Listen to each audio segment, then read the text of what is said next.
with the tower dive mechanics on Kindred, but also TM8 with the E forward. Yep. That one. He was playing Caitlyn. Yeah.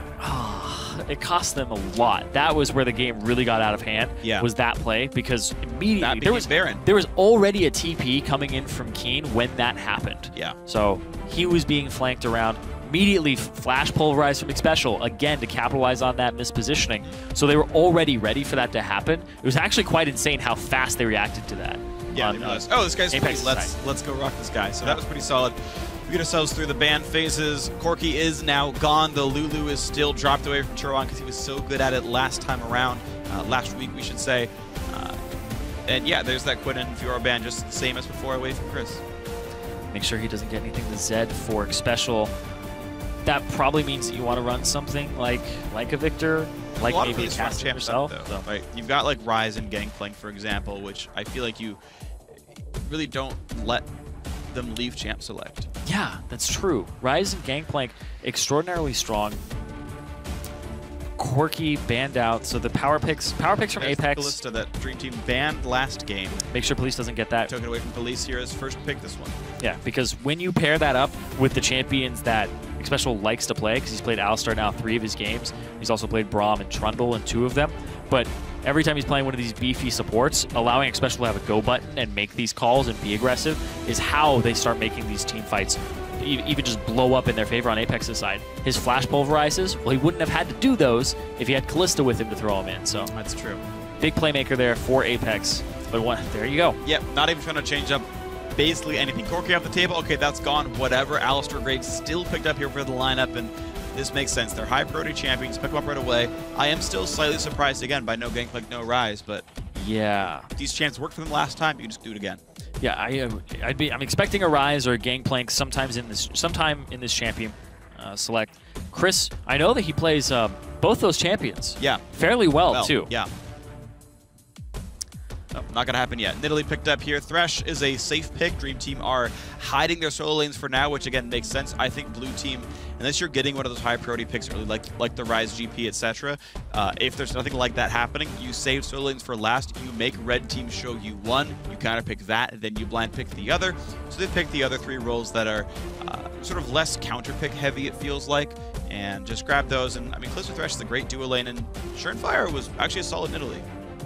Yeah, he was a solid Nidalee. You need that playmaker for him, Elise, Nidalee, something to get ahead on, something to apply pressure with. But his Nidalee and his Elise, his performances on those haven't really been too game-changing in the early game.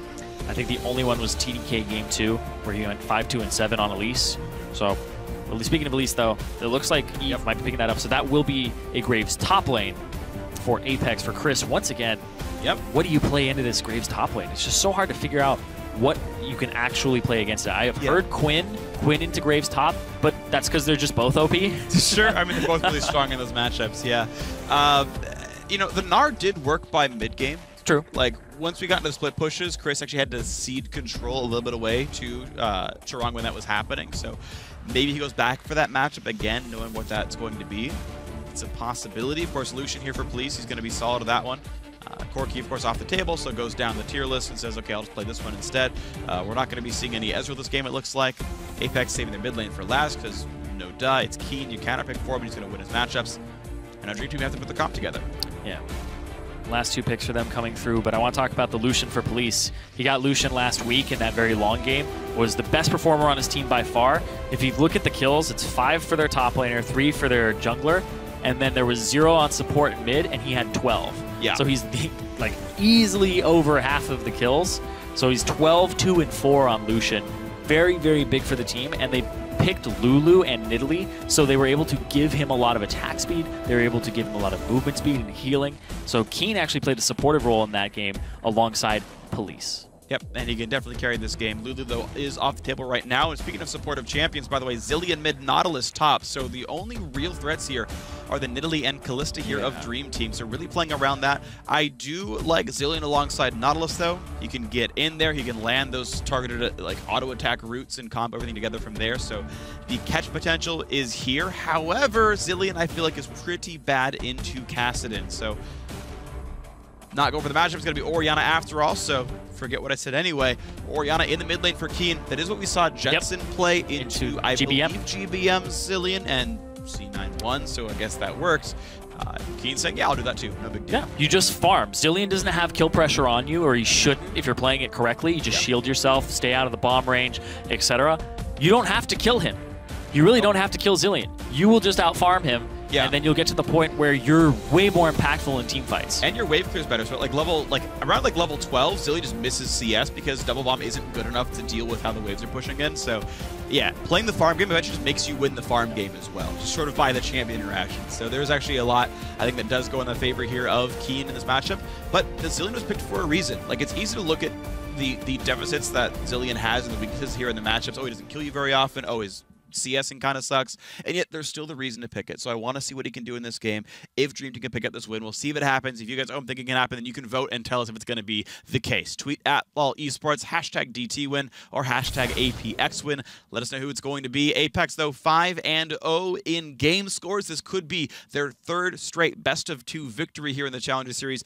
Dream Team have only won a single game. They've lost 4, but maybe they can get their second tie here, and this would be the first game that Apex have lost if they can do it. Yeah, Apex haven't dropped a single game. Their experience is shining through, and they've always had just really good counter picks. They've had really good ideas of what they want to do in these games. Their drafts are super good. It's been just sometimes a little bit foggy for them when it comes to that mid-game, how to close it out, how to snowball a little bit further, and I think that's why we're seeing that, because of the mixed language stuff. Because it's harder to, once you get to that point, everybody's like having great individual skill plays in their lanes. You're like, oh, I'm just better than this guy across the lane from me, so I'm going to naturally accumulate a lead. Then when you group up and you have to make these plays and figure out, it's so much harder to communicate. All right, we're going to do this. We're going to hide here for 5 seconds. Make sure we're like, you're going to use this ability when it comes up. So it becomes harder to communicate when you get to that mid-lane game. Well, we'll see what happens here in this one. Top lane Nautilus. We've been seeing him quite a bit more frequently, actually, in the pro scene. In the last couple of weeks, Chorong's going to feel pretty good about this one. This actually looks like something that that Energy would run. This actually looks just like if you turned off nameplates and you were just like, which Energy team is playing? this? I'd be like, Energy. Impact loves Nautilus top. Moon loves Nidalee jungle. GBM plays plays these mid lane Zillion. And everyone plays Blister. Yeah. It's just, no, you're right. it looks just like it. It's certainly not CLG. Zion would not be caught dead playing Nautilus. I don't know if he ever did. Yeah. I think there were points though. Remember when CLG wasn't letting Darshan play top laners? That they're like, Maokai, go Gnar. Oh, okay. Yeah, that's why he changed his name. You know, it's not the same Zion guy. Spartan played tanks. Darshan never will. Oh man, I remember that game where he played NACS split push back on Dig. Yeah, that's solid. And they never picked it again. Like, I was like, what? I know, that was weird. Anyway, not in this game. Not so much. No, not Energy isn't either. But seriously, it's the #1 team versus one of the bottom teams right now, tied for last place with Dream Team. And Dream Team, they need to start getting some points if they want that playoff chance. Apex, they can get it here. Apex are very close to securing theirs, though. Yeah. Because what will happen is Apex will be 6 points ahead of Dream Team. You have 2 best-of-2s left. So no matter what, Apex will be in over Dream Team because they'll have a 2-0 over them too. Yep. Even if Dream Team were to 2-0 the next ones. If this is a 2-0, they'll be 8 points ahead. And Dream Team will Yeah, true, that's right. There you go. I don't know why I thought it was 2. That's fine. Ooh, good hook on the police. There's a play back as well, and Thunderlord's triggered. Ooh, Thunderlord's Thresh, if I counted that properly. Maybe I'm wrong. It may be. It is, actually. It is the Thunderlord's Thresh. Okay, yeah. My spectator's in the wrong time. Yeah, so mine didn't. Mine sees the cooldown, so. Yep. So really a very aggressive duel lane here by TM8 and Biofrost. Right now it's 11 CS to 1. Literally Apex only got the Gromp and have been pushed off the lane otherwise. Nice hit by Peekenwolf. Barely lands, missed the cannon, but hey, that was swag. Yeah. Keane took the Thunderlords, but it only hit his shield there, so saved himself a little bit of that damage.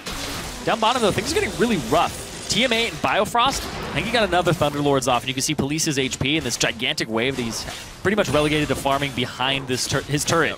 Xpecial will knock down that second cannon. big surge of health back, 45 HP or so from each one of the Targon stacks. And another 30 from the Alistar heal, and looks like spamming the heal. Minions are dying nearby, so that cooldown goes down very quickly. Yep. Still 6.2, so the Alistar cooldown is much, much lower on that heal than it is on live. Oh, sure. Fire once again trying to counter jungle, cannot steal away the entire blue buff, but will get half the XP by taking little mini parts. Ooh, throws down his trinket ward too, And, so yeah, blows the raptor buff. the raptor buff, you're right. So does hurt Eve a little bit here. Biofrost, yeah, he got one anyway. He found another ward to kill. So actually looking at this top lane matchup, and it's not that bad for Nautilus.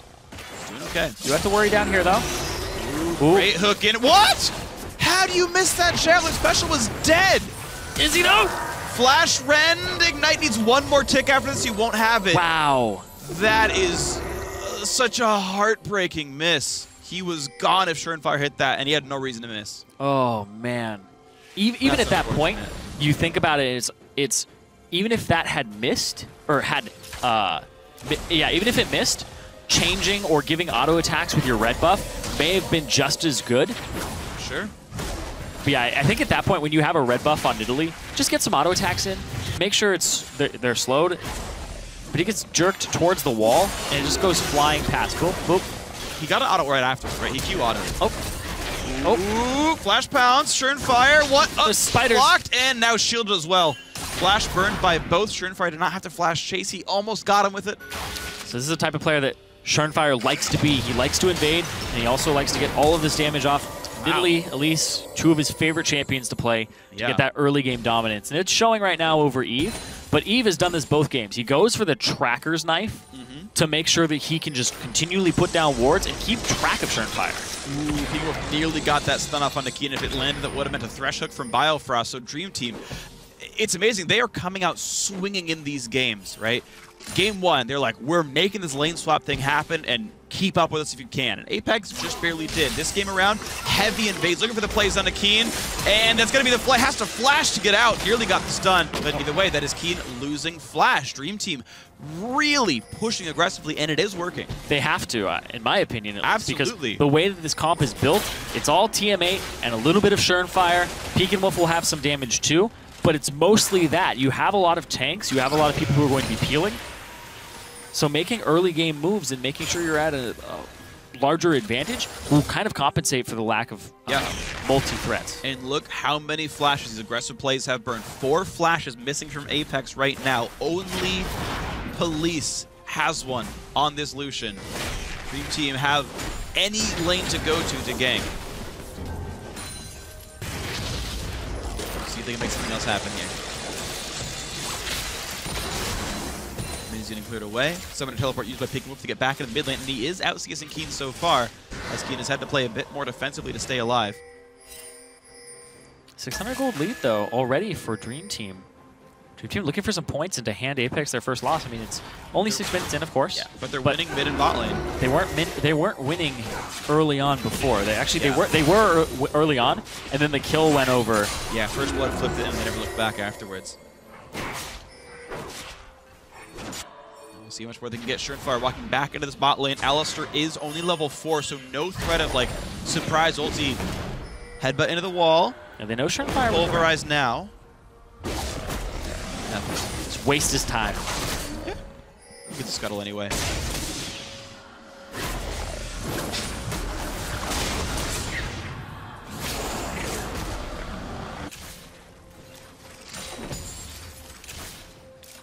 The Apex team, though, even though they're behind, they still have a really good composition. You can always have the cow ball delivery system for Keane when Keane just continues to farm up. He is 15 CS down at the moment, catching a little bit of this wave. But I do think that Xpecial now has a large portion of the engage, and then you can just throw the ultimate from Graves across and do a whole lot of damage. So their wombo combo and their burst on Apex's side is something that you can't really underestimate. Hook onto only Xpecial, who's Police both a bit better to play in, but careful because here comes Elise and TM8 taking a whole lot of damage, tries to run away. Cocoon is on First blood comes through for yet another gank. But here comes the teleport in. Sharong's going to get that kill, and now Xpecial has nowhere to go. Ulti just for the stun. They're going to have the burst, I think. Chris not doing enough. The headbutt back, and Sharong takes so much damage. But here comes Zillion. That'll be the easy revive, but the time bombs miss. Chris walking away safely. All said and done, a 2-for-1 to Dream Team, though. Yep. That's not too bad. 1,000 gold advantage here. They got the TPs out of the top laners. Pika Wolf roams down. A lot of summoner spells used here. The flash from Pika Wolf, but Keane, he continues to CS in the mid lane, pushes it up. They lose a little bit there, but this is mostly because the jungler, Senpai, a little bit late here. Eve, early, comes up. Boom, picks up the kill. Senpai's here though, and Sharong TP'd because the overextension and the minion wave. They pushed past it. So Chris, you can see his TP location was actually around the turret. So he doesn't get too much of this fight, and Sharong doesn't even go down because Pika Wolf flashes. Flash R to prevent the chase down. Very smart though. If he hadn't gone for that revive, I think Apex could have gotten the damage in to kill him. So even though the ulti never went off, the fact that it got past kept them from chasing. Oh, flash in. Xpecial finds another pickup here. He wants Biofrost. Thankfully, two of the box walls actually got triggered, so both even Xpecial were slowed. That nearly didn't happen, and it could have meant a lot more for Apex, but able to get away flash for flash. Yep, both flashes from the supports here. And Sharong, I actually don't hate this matchup in the top lane. The Sunfire Cape rush, well. And the fact that Nautilus spams E for so much damage on these minion waves, and really not too much of his own mana. Yeah. You can actually keep up with the wave clear of Graves early. Right, I mean, Graves is short range enough. These are likely to hit him. He has to actually give you respect and not stay around so much. There's a nice javelin onto Xpecial. Goes for the push in. The flay's going to mean the kill, and Senpai flashes out. Beautifully played. They got that pick off. The fact that Xpecial hasn't hit 6 yet is why they're picking on him. They keep coming into the jungle. They keep trying to pull Xpecial to them. And that right there, he had so many stacks in him just from the Q. And then the spear landing, really just a great pickup there for Dream Team. Now they're up to a 2,000 gold lead. And this is a team that, you know, their bottom lane has just been rotating in and out. They've had 3 supports in 3 weeks. Meanwhile, Eve roaming up to the top lane, and there's no ward spot that's happening. Sharong has to run. He's at half. Great anchor toss, but looking dodge is not going to happen. There's the pickoff. Great gank by Eve to turn something back around. But Dragon was still killed off, and Apex are down 1,800. Yep. Gonna get some damage on this top lane turret. They may be able to take this on Apex's side. Xpecial just going for the roam. Still level 5. When's he gonna hit 6? There we go. Finally. Yep. Just hit, running by just to pick up 6, just to make sure that he's got that experience, that level. Uh-oh. But, ooh, he revealed. I don't know if it would have meant anything anyway, but they did not know he was there until just now. He will be safe. He's going to be fine. Pika Wolf gets the blue buff. Stacking the Rod of Ages first. You actually don't usually see Tyr come out of Zillion anyway. Not anymore. Yeah, it used to be popular. But basically the thought is like, Rod of Ages is a lot of mana and is good enough. You've just got to get your fiends up, is what the thought process seems to be. Which I think makes sense. I don't, like, it's almost like you don't have the time to buy another 3,000 gold item and getting Archangels. You've got other priorities. Yeah, he's already rather weak in that department, and the mana costs right now, you know, they are pretty high for his combo, and you're constantly throwing it out. And it's very core to your kit. You're actually using 3 abilities. Yeah, constantly. Yeah. Oh, top lane gonna go down. Dream Team have the lead in the dual lane. They've also put a lot of pressure on taking Rift Herald. They've been getting it pretty constantly. They got first Dragon and first Herald both games this series, actually. They did lose game 1, but really, Senpai's been doing things constantly now. Dream Team, I feel like, have improved pretty heavily every single week. Seems pretty active, but it looks like it's going to be just a base race here, split pushing. Yeah. But Biofrost is the difference here. Biofrost is not pushing top. He's actually putting pressure onto Keane in the mid lane. He's not going to get anything done. He has to recall back from this brush right here. It will be an equal trade of turrets. It looks like both teams lost Outer and Tier 2 on opposite sides of the map. And then both teams realize, you know what, we can't do all that much more. Apex did have double marksman, but just don't get enough done with it. Keane is low on mana, and Thresh and Italy can both come down. Oh, they're just rotating here. Here comes the play. Biofrost goes for the hook, and he guesses right! He guesses correctly. The chain stuns come in, and that's going to be the kill. They give it a Senpai. What a pick. Keane had flash, too. He was not expecting that. That actually looked like a tell where it was going to be up towards the turret. That's where I was thinking it was going to fly. But he actually predicts the juke there. He's live. Great lantern out by Biofrost. Hooks a little Spiderling. That means nothing. Kills it for 5 gold. He's just showing off now. Even a small target's I mean, he was aiming for the real thing. Oh no! Police got stunned by the double minions. He's gonna go down. That should not have happened. Apex bleeding kills away. Dream Team making the plays. Good flash out from Police, but wow, really nice by Dream Team. 4 turrets to 2, 5 kills to 2. They're in complete control. 4,000 gold up here. Dream Team, that team that's at the bottom of the standings with just 1 point. You know, they need as many wins as they can, especially against teams like this, to stop them from jumping out and securing their playoff spot and keeping themselves in contention for them. This is so sick. Biofrost, boom. Predicts the juke back. It's so good. The thing with Thresh is if you're a good enough Thresh player, you know that your body will not actually face the direction that you are hooking until after the hook has left your hand. So I can face forward, wind up, and I can actually toss it in a different direction. Yep. So the wind up it will go in the direction you're currently facing, but it will fly towards the direction that you actually inputted it in. But so many people actually right-click the spot that they're trying to throw it to first, so they give it away. And that's actually what Biofrost did there, is he actually clicked up a little bit to the right to make it look like the turret and then hooked the wall. It was so good. Yep. It was so good. Super good stuff. Biofrost, the new support, picked up. And, you know, 1-0-4, he's making this team work right now. Yeah, and he's, you know, Biofrost is somebody who hasn't really ever made a name for himself. He's been on some squads. He was on Vortex last year in Challenger. Yeah. And that squad ended up at the bottom of the standings, 5th, 6th place. Oh, they weren't really anything to write home about, but Biofrost himself, he's been having good performance here. He's been being quite aggressive with his hooks and roaming around and punishing the right people at the right time. Keane, they're punished. Another flash burn. Apex are constantly being attacked. Yeah, that was a very early flash as well. No auto attack for a red buff even before that spear was chucked out. So Keane, you know, pretty much saying, last time I didn't flash, it bit me, so I'm just going to flash as soon as possible here. I think he might have had to flash eventually anyway, so this one keeps the health bar up so he can wave clear. I think it's a defensible choice. We are at a 4,000 gold lead here for Dream Team, and they've got to keep this game under control, though. Yes. Top lane turret's going to go down right now. Chris is going to continue to push it. But no, he doesn't have adequate vision to actually know where Zillion is. So he can't push it up. And his bottom lane turret's being pressured. 2 people here. Okay, at this point, Dream Team basically revealed their entire team in the map now. Chris will keep pushing, but he's up against Zillion, which isn't the easiest thing just yet to deal with. Bali in Tier 2 goes down. Great rotation by Dream Team. Good. 5 turrets to 2 now.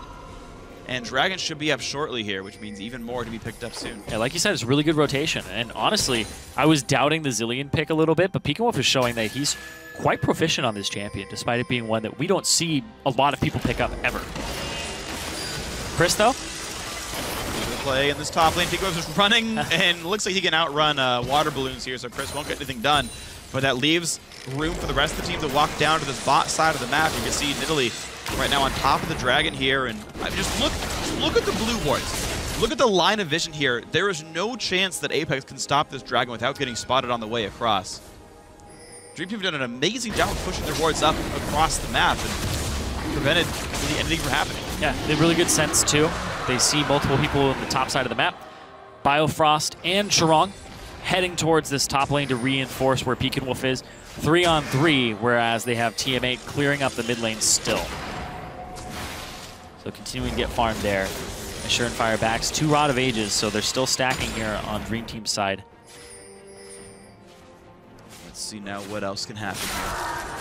5,000 remains the gold lead here.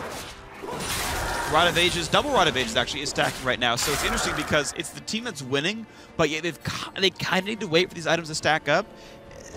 Thankfully for them, the Rod of Ages, I believe, is actually back down to 2 gold, 2 AP per stack. A lot of it's just in the base value of the Rod of Ages, so you're not missing that many stats waiting. Yeah, because the AP on it was buffed. The base went up base 60 to 80. Right. It's 4 ability power per stack. Okay. So all they did is just flat increase it. Okay. So 80 to 120, but 80 is still at least decent for the item. Second Rift Herald coming up right here. Special across the wall. Should not try to steal. He will not. It's always weird when you steal the Rift Herald as well, because the buff just sits there and you can't pick it up. The enemy team doesn't see it, the one that was stolen from. and so they can't even touch it or anything. The marker doesn't actually reveal to them? Yeah, only your team. I know you can only pick it up. I didn't know it wasn't even revealed. Yeah, the killing team is the only one that can pick it up. Yeah, I knew that part. Maybe actually, that they... Oh, okay, they can't pick it up. Maybe they can see it. I assume they can see it. Did you know, if you have Rift Herald buff and you kill Baron, Rift Herald buff disappears. If you are wearing the I forget what it's called. Herald's Insight or whatever. It's no, it's I mean, he's literally wearing something with I. Something with I. Crest of Insight? No. It's something I. Eye of Twilight. Doom's Eye. Doom's Eve. Damn. Yeah, Damn. You're pretty far off. It's okay. It's EVE, EYE. He has a gigantic eye. That's why I thought it was Doom's Eye. Okay. Yeah, Doom's Eve goes away when you get the blessing, like the Hand of Baron or whatever. Exalted with Baron Nashor. Yeah. That's fun. It does give some different stats. The old one. Yeah. It just pops right off you. Yeah, makes sense. I was in a game where like we literally were racing against time to kill Herald before it despawned. Like I had to literally max range like Ezreal Q at like 1944. Then we had a DPS check for the 10 seconds before Baron spawned because it forcibly despawned in 1955. Yeah. Then we killed Baron, and then it just popped off our mid laner. And I was like, okay. I guess it despawns when that happens. So right now, what's going on is Dream Team are just throwing bombs, throwing spears, basically keeping Apex inside of a cage, and constantly throwing out Poke Harass around this turret, making sure that once they whittle them down, they can actually win a fight, just like this. And they're going to be trying with that. Nidalee hiding across the wall. Right now, they're playing an efficient game. Nautilus is taking away the Raptor buff, because what's a Nautilus going to do waiting for a siege to happen here? Yeah. Now teammate gets time to knock the turret down. Look at that. Just the Venn diagram of bombs forces Apex to hide a little bit, but you have to respect Xpecial. He can go in on the combo, but gets stunned up. Ooh, Biofresh takes a lot of damage. He's got to be careful. He's pulled back in by the Kalista, who dodges the cocoon. Apex nearly got in, but it did force an ulti out from Dream Team. Police used his, so... Yeah, I think Kalista's worth more. Yeah, Kalista is definitely worth more. Police, especially with the cooldown reduction, can be up fairly shortly. Checking the items again. Morellonomicon completed for Pekin Wolf. He has that CDR. Okay. 200. Interesting. Yeah. It's cheaper, I get it. I just like the amount of mana regen that these games when you have a lot of max mana like that. But if he doesn't need the extra regen, then I guess it's fine. Teammate knocks down Raptor. Now the red buff's going to be his without a problem either. But Keane somehow gets caught out. That's got him nowhere to go. Shockwave can't even cast in time. Shurify just walks up and picks up the scraps from Pekin with stun. So Keane had an incredible game one. Keane did so much damage on the cast, and he had a great counter pick matchup for himself. This game, last picks is Orianna into the Zillion, and now he has the most deaths on his team, tied with Xpecial, who's been roaming around and was picked on pre-level 6. And Keane hasn't blown Flash in 2 of his deaths. Yeah, that's true. He's even got Swifties, like he's got move speed and stuff, but just unable to get away from these bombs. Well played by Pekin Wolf and good ganks by Surenfire. 3-0 and 3, 100% KP from this Nidalee. Mid lane tier 2 is going to be going down. That's 6 turrets now knocked down for Dream Team. They've got control a little bit of Baron's side of the map. There's roughly 1 red team ward in this jungle. Dream Team could absolutely be the first team to kill Apex in Challenger. They wrest vision control away to the best of their ability. Pings onto the Baron from Apex. They don't want Dream Team to be able to try and sneak one away from them, so they're going to walk up, try to get some vision control. Nice try. He's predicting the flash forward. Yeah, okay. Whoop, predicting the flash forward. Predicting the juke. Right. See, that's why you move, by the way, in between every single attack on a ward. You just go in a random direction. TP. TP flank. 4 people of Apex right there. Nice smoke. Show wrong. Has to walk out before he can hit anyone. Xpecial pops. The ulti stays tanky for a while. And look at all this damage on Nautilus. He has to flash to stay alive, but now Xpecial could be a Ren target. There's the kill. Teammate gets it. Hook nearly lands. Biofrost burn flashed for the opportunity, but didn't land it. However, it's still a 1 for 0, and DT can walk towards Baron. Yeah, walking towards Baron. No vision control in this area for Apex at all. They immediately got pulled to that mid lane due to the TP. Baron bait. Still have Zillion ultimate, and they also have the ultimate from Strange re-engage. Nautilus. Fire should not go in. Don't go in. Push them off to the side. Have everybody else push up mid. That's good. That was solid by DT right there. Just threaten them so they have to take a long way around to the base. They've already got a minion which will break backdoor bonus. Another wave coming in right now. And DT, they go for the much safer play of going towards Dragon, so they're only going to get Dragon for that one kill, which immediately lets Apex run around and take Baron control back. I still think this is good. You get yourself the third Dragon, so if you take the fourth one at 29 minutes, then you're threatening a fifth, and you basically force a fight, and you can force their hand. And Surenfire's backing, so they can't go too hard on this. DT have to allow Apex to get these wards back up. DT, they've actually been playing some pretty decent games. They actually get early game leads, and then it just usually slips away from them. But this bottom lane seems to be one that's working out for them, despite all the trials that they've had. The tribulations. Yeah. And some of them were just, Hakuo gets pulled up to Renegades. Right? Yeah, sure. It's not something that you plan on. Yeah. Or that was Double G and Papa Chow. Yeah, for the rest of it, I mean, they had made these choices on purpose. Right? They'd picked up TM8 plus Hakuho as a replacement for their old duo lane because they thought they were better players. Yeah, well, also they had played together on Frostbite. Right, yeah. Now, Biofrost comes in, hasn't really played too much with TM8, and the synergy looks like it's rather good right now. They're beating out Police and Xpecial, who were dominating last week. They crushed the 2-on-2 hard, and then got some help from Surenfire and it exploded. Oh, already stacking. Just trying to attempt on Baron. Trying to two-man this. Chris goes bot lane. Surenfire's going to take a lot of damage. They're going to take a lot. This. Gotta watch out. Needs teammates, and now, this Nidalee low on health has to be a bit more respectful. Finds Alistair up there, heals up to 2/3. And they're trying to get ward control back up here, but enough wards have come down from Eve and Xpecial to honestly make Dream Team delay for quite some time here. You're seeing a good smattering of pink wards here, red team wards around the map, around this side of the jungle. Yeah, nothing that's going to spot that Baron, though. Not anymore. But it's just so easy to ward over the wall that as long as you have the cliffs leading up to it warded, you can walk up and drop a ward.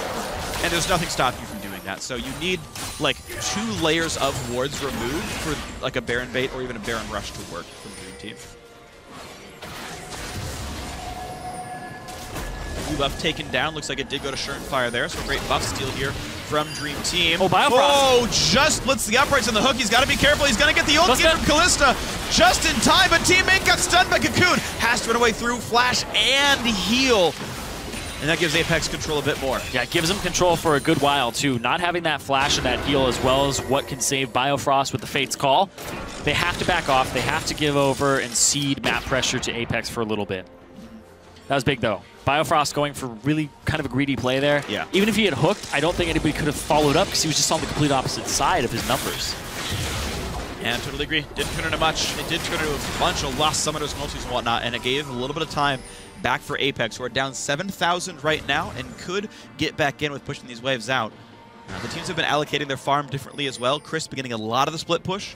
Police have been getting very little, actually, on this Lucian. He's pretty far behind, honestly. 2 items, no completed boots. That is not a scary Lucian. He just does not deal much right now. Whereas Dream Team have said, Churong, you're good at 200 CS. You can just chill now on this Nautilus. It's teammate and really Surenfire getting large parts of the farm. Look for some poke here from Dream Team's side. Biofrost still aggressive. Good chunk onto Xpecial. Churong's actually on the top side of the map right now. He's threatening the flank around the side. Has his TP, so he can go for a TP backline play. But of course, last time we saw Chris just use the smoke screen on it and actually canceled the cast of the depth charge. Refunded the cooldown, of course. But sneaky Baron, though. Now that the tank is here instead of the Nidalee, it's a much better call. And you can see the rest of this team is able to put in a lot of pressure here. How much are you really able to do against Nidalee constantly throwing things at you? The threshold in the front line doing well also. Don't even need your smite stacks. This will be an easy smite, 2K. Smite now, rented afterwards. There you go, picked up without a problem. Biofrost are taking a lot of damage. He's got to be careful. Fate's Call. Getting really chunked out. He's still ignited though. He's got to be careful. He has to get out to stay alive. Get out, lock it yourself. Survive it. Yep, locked himself. Out he goes. But that is a Baron, and a clean Baron take at that. Safe recalls, health back up, and Dream Team can push with this lead. Exactly. The Fate's Call, of course, doesn't make you invulnerable. It makes you untargetable, so you're still going to take the Ignite damage. So Biofrost knew that, throws himself out, immediately lockets to make sure that he doesn't die to that Ignite. Yeah. And he's been saved multiple times now, so this Kalista pick has been a key first pick here for, for Dream Team. And to be fair about this, it's not just Biofrost just like getting caught and playing too aggressively. It's him playing knowing he has Kalista. Exactly. Saying, yeah, I will look for over-aggressive folks. I will walk into the front line and then box you and keep you away because you'll ignite me and I'll laugh at it. And he's not doing this when Fate's Call isn't available. Right. He's saying, you have Fate's Call? Great. I'm going to try to make a play here. I will attempt this. I will stall. Okay, you see Fate's Call almost back up again. Yep. Here comes the next attempt now. You're going to see pink ward control. Oh, that was actually misplayed. Dream Team needed to protect that pink ward right down there under the minimap right here. That pink ward was actually big. You're going to fight for vision control in roughly these areas. It allows you to throw javelins from fog or throw Oriana balls from fog. And these sort of situations where you can't react on cast of the skill shot allows you to get the Pokemon, allows you to get the CC in. And pink wards, you get rid of the wards that allow you to throw these things from fog. And this is going to be a 1-3-1 here. Double TP, Peek and Wolf in the bot lane, wave clearing up against Keane, and you're going to have your members in the mid lane. Biofrost, he'll push up a little far, but he's always going to be able to get Fates called right out. You have to get TMA if you're going to get anybody. Have to lock up that Kalista.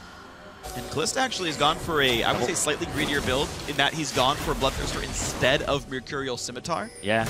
Because of Alistar combos, because of Elise Cocoons, there is some real threat of getting caught out and needing that QSS, but Bloodthirster will give him more lifesteal and that shield instead of the cleanse.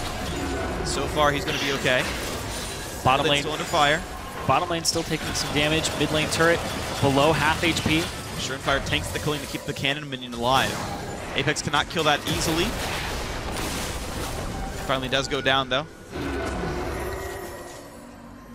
Peek and Wolf splitting the bot lane. The rest of the team staying in mid, staying as safe as they can. Hook over the wall, doesn't quite land. Push in again. They get the stun on a TMA. Can they get the burst down to half HP as the AD carry? Goes up to lifesteal back up.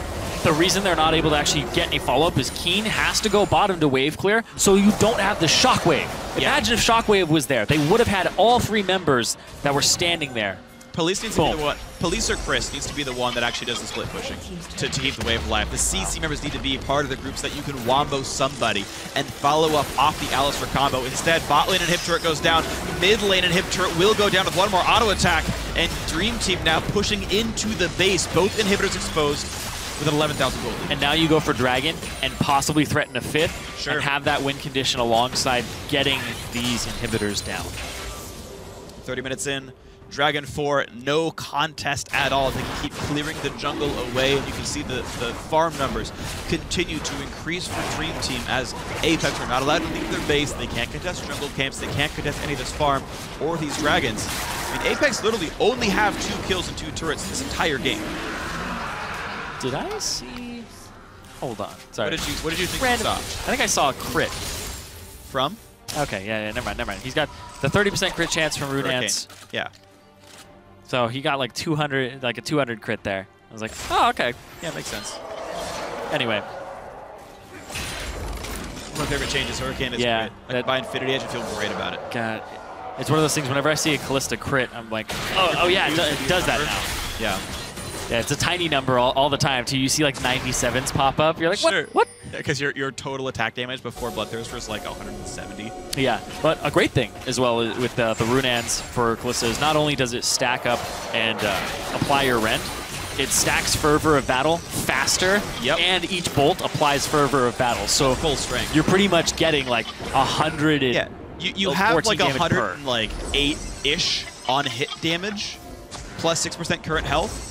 Plus whatever your AD and crit is doing. Yeah. Like that's all before like any of those mitigation things happen. So yeah, Hurricane Champion's really strong. I know you're a big fan. Kog'Maw's insane. FYI, that's gonna get banned every game pretty soon. You're on the Kog'Maw train on 6.3. Like the Kog'Maw, it's not even a train anymore, it's like a hype fleet.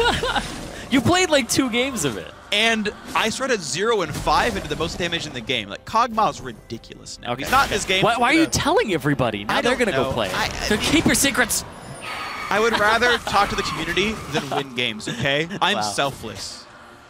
I'm like Bono. How about you just play games and beat the community and teach them that way? Yeah, I did. I'm 2-0 on Kog'Maw. I can't even fight. It doesn't matter. Maybe I should play Kog'Maw. Yeah. It'd be great. Anyway, Everyone can play Kog'Maw. no Kog'Maw in this game, and still 6.2. Graves trying to shove up the bottom lane, and 2 exposed inhibitors. DT, they have so many ways to push into this base, and Strong is extraordinarily tanky. We haven't seen this guy really dip down in HP. No, he's died exactly once, which is not too many times. Have we even seen a Zillion ultimate save somebody yet? I don't think so, because no one's been low enough to get really killed, honestly. Vilefrost in the front lines, taking a fair bit of damage, plugs some of the culling. Surenfire has blue elixir and says, it's time to push into the mid lane. Xpecial wants to flank. Shockwave out of 2. Surenfire gets a bit low. He's got to heal himself soon. A nice knockup comes out of Cho-Rong. Now he's in the front line, taking up a lot of damage, and he flashes out instead of getting saved by Zillion. Interesting choice there. Vilefrost looks for the... Ooh, good QSS by Chris to stay alive through the hook. Surenfire nearly knocks down Keane, and they get it! TMA, actually the kill goes to the Thresh, and Teammate is chasing down everybody he possibly can. 2 for 0 to Dream Team, and here's the slow. There's bomb number 1. There's the hook. There's hook, line, and sinker. There's the knockdown. I'm just saying a bunch of phrases now, but Chris is dead. 3 for 0, and Hibs next. 2 inhibs here, 2 exposed inhibitors, and that's a 40-second death timer there onto Keane.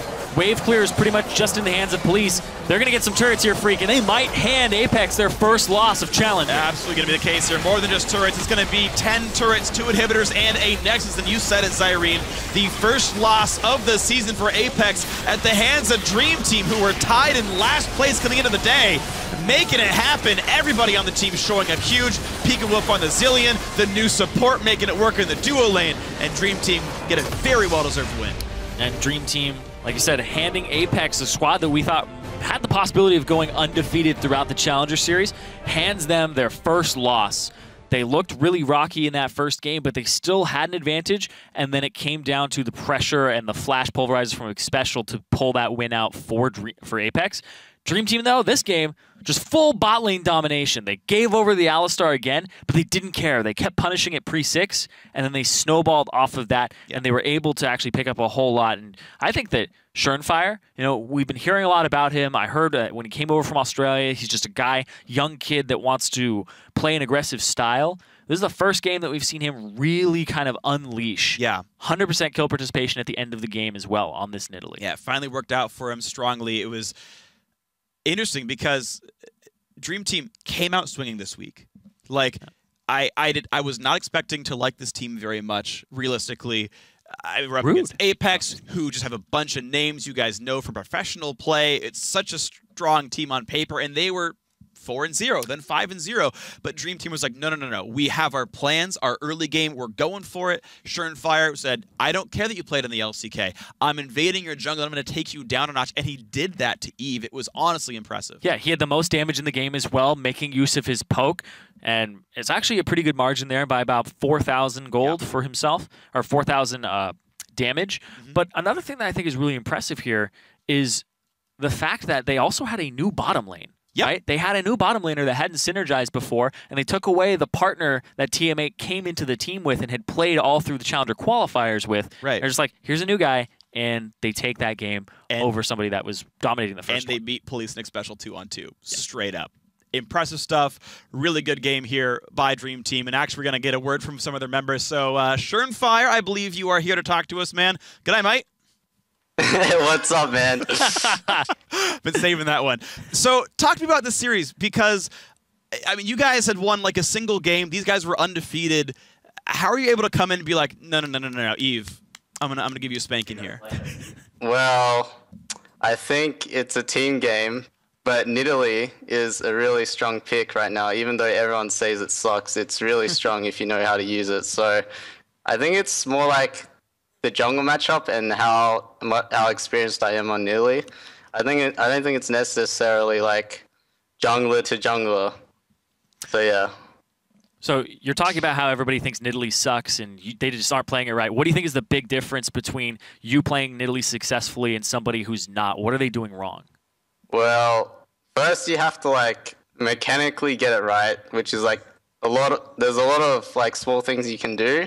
And also, with the addition to like Poacher's Knife, you can basically control the other jungler. If you know where the other jungler is, you basically track the other jungler for like the rest of the laning phase if you start off with a really good jungle route.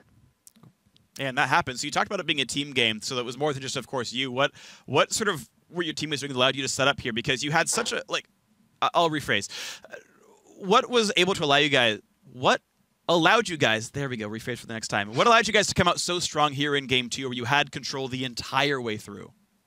I think it's just how draft went really well and how they actually, I think we outdrafted them pretty hard. They didn't have any engage besides Alistair, and when they did try to engage, we were always on top of it. So I'm pretty proud of how we played, like, macro-wise. So yeah, that's basically it. They just didn't have engage. Cool. So I have a 2-part question for you here. What happened in game 1 and what went wrong that you think changed between that game and game 2 to give you guys that victory? Well, game 1, it was, I'm trying to think. Who was the top laner? Graves, right? Yeah, Chris. We Graves traded. versus Snar. Yeah, I think it was more macro. The macro was just really bad. Like, we swapped and we swapped into a Graves and then he just wave cleared because he was strong enough to wave clear. He had 4 points in Q or 3 points in Q, so that stopped us from getting the tower. And then from there, we couldn't turtle because they just had so much pressure. And I messed up a lot on not being able to pressure Cassidy early game pre-6. Yeah, it makes sense, and of course they did win that game pretty cleanly. But Senpai, dude, congrats on the win. You've now got 2 points on the board. The rest of the season is yours to take. If you can win the rest of these, we'll see you in playoffs. But congrats on the win, and good luck the rest of the season. All right, so we're going to take a quick break. But Seda and Zirene, well, he's going to stay, but Seda's going to fill in for me. And in 3.5 minutes, we're going to go into game 2 between Ember and Enemy. Don't go anywhere. Good day, mate. Good day, mate. Cheers, mate. File press goes to the hook, and he guesses right. He guesses correctly. The chain stuns come in, and that's going to be the kill. Oh, no! Police got stunned by the double minions. He's going to go down.